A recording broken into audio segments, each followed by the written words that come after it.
Ketika ia dipanggang hidup-hidup di atas panggangan selama masa martirnya, ia dengan bercanda berkata kepada penyiksanya, "Balik saya, sisi ini sudah matang."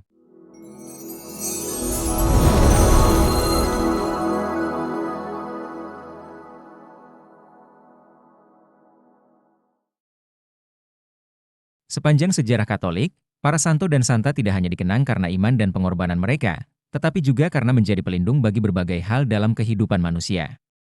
Beberapa santo pelindungan ini tampak logis dan mudah dipahami seperti Santo Fransiskus dari Assisi sebagai pelindung binatang. Tapi tahukah Anda, ada beberapa santo pelindungan yang terdengar sangat unik, bahkan aneh, jika kita tidak mengenal kisah di baliknya. Di video ini, kita akan mengeksplorasi 5 santo pelindung yang paling unik, lengkap dengan kisah di baliknya. Mungkin awalnya terdengar aneh, tetapi setelah mengenal lebih dekat, kita akan melihat bahwa semuanya memiliki makna yang dalam dan relevansi yang tak terduga. Mari kita mulai. Pertama, Santo Drogo, pelindung pemilik kedai kopi dan orang yang tidak menarik. Nama Santo Drogo mungkin tidak seterkenal santo lainnya, tetapi kisah hidupnya begitu menarik. Ia lahir di Prancis pada abad ke-12 sebagai seorang gembala sederhana. Setelah mengalami penyakit misterius yang menyebabkan deformitas fisik, Santo Drogo memilih untuk hidup dalam isolasi total. Ia tinggal di sebuah sel kecil yang menempel di gereja, menghabiskan waktunya untuk doa dan refleksi mendalam. Deformitas fisiknya membuatnya dikenal sebagai pelindung bagi orang yang tidak menarik, sebuah gelar yang, meskipun terdengar tidak biasa, sangat mencerminkan penerimaan dirinya atas apa yang terjadi dalam hidupnya. Tapi, bagaimana ia menjadi pelindung bagi pemilik kedai kopi? Gaya hidup soliter Santo Drogo beresonansi dengan suasana kedai kopi yang sering menjadi tempat untuk menyendiri, membaca, atau merenung. Kehidupan yang tenang dan kontemplatif ini menjadikannya simbol yang unik dan relevan bagi para pemilik kafe di era modern. Kedua, Santo Isidore dari Sevilla, pelindung internet. Kemudian ada Santo Isidore dari Seville, seorang sarjana dan uskup dari abad ke-7. Jika ada seseorang yang bisa dianggap sebagai Google di zaman kuno, mungkin itulah Santo Isidore.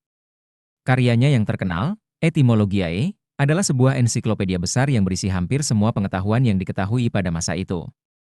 Santo Isidore memiliki hasrat untuk memastikan bahwa informasi dapat diakses oleh siapa saja, sebuah visi yang terdengar sangat mirip dengan misi internet di zaman sekarang. Karena semangatnya dalam mengumpulkan dan menyebarkan pengetahuan, ia sering disebut sebagai pelindung internet. Karya-karyanya menjadi pengingat bahwa keinginan untuk berbagi informasi dan belajar adalah sesuatu yang melampaui zaman.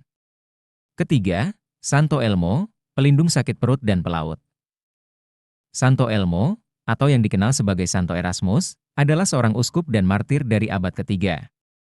Ia dikenal sebagai salah satu dari 14 penolong suci, dan pelaut di seluruh dunia menghormatinya. Fenomena alam yang dikenal sebagai api Santo Elmo, yakni cahaya biru yang muncul di tiang kapal selama badai, dikaitkan dengan perlindungannya terhadap pelaut. Namun, ada perlindungan lain yang juga unik. Selama masa martirnya, Santo Elmo mengalami penyiksaan yang luar biasa, termasuk perutnya yang dibedah. Penderitaan ini membuatnya menjadi pelindung bagi mereka yang menderita sakit perut. Kisahnya adalah pengingat bahwa bahkan dari penderitaan yang paling dalam, seseorang dapat menjadi sumber penghiburan dan harapan bagi orang lain. Keempat, Santo Lawrence, pelindung koki dan pelawak. Bayangkan situasi ini, Anda sedang menghadapi siksaan yang luar biasa, namun Anda masih bisa membuat lelucon. Itulah yang dilakukan Santo Lawrence, seorang diakon di Roma pada abad ketiga. Ketika ia dipanggang hidup-hidup di atas panggangan selama masa martirnya, ia dengan bercanda berkata kepada penyiksanya, "Balik saya, sisi ini sudah matang." Humor di tengah penderitaan yang begitu besar membuat Santo Lawrence menjadi pelindung bagi dua kelompok yang tampaknya sangat berbeda. Koki, karena hubungannya dengan memasak, dan pelawak, karena kemampuannya untuk tertawa bahkan di tengah situasi yang kelam. Sebuah kisah yang mengingatkan kita pada kekuatan tawa untuk melawan rasa takut. Kelima, Santo Polycarp, pelindung sakit telinga. Terakhir, kita punya Santo Polycarp, seorang uskup gereja awal yang menjadi martir pada tahun 155.